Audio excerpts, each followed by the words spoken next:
мактаппен толықтырылды. Мұнда біз айына 2 рет жиналып, оқыған кітаптарымызды талқылаймыз. Ал кейбіреуін тіпті қазір тыңдап жіберейік. Сәлеметсіздер, мен 6-Б сынып оқушысы Кенжебек Әжіза. Бүгін сіздерге нағыз талантты қолбасшы болған әрі жазушы Бауыржан Момышұлының ұшқан ұят деген кітабын ұсынғым келіп тұр. Бұл кітапта мені жақсы, мен жаман екен, мені сүйгенден аулақ жүруді айтылады.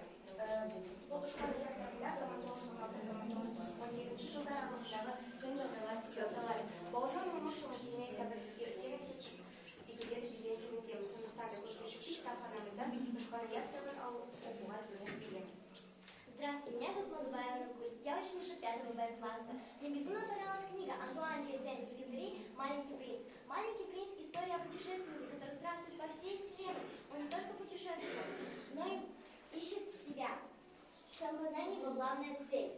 Он растет, развивается, поэтому автор нарекает его маленьким. А почему принц? На своей планете сказки он один, она вся принадлежит ему. Глядя на это, мы понимаем, перед нами благородный мальчик, управляющий своими владениями. Поэтому я советую вам прочитать эту книгу, потому что она учит нас быть добрыми и мудрыми.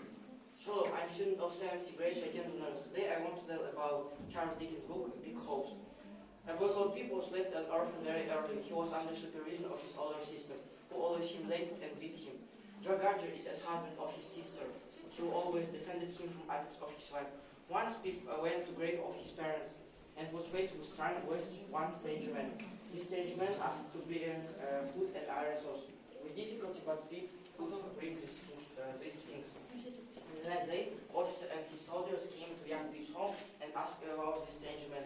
Continuation of the story is very interesting, and I don't regret that I read this book. I recommend to read this book or watch a film of Charles Dickens' Big Hope. Thank you.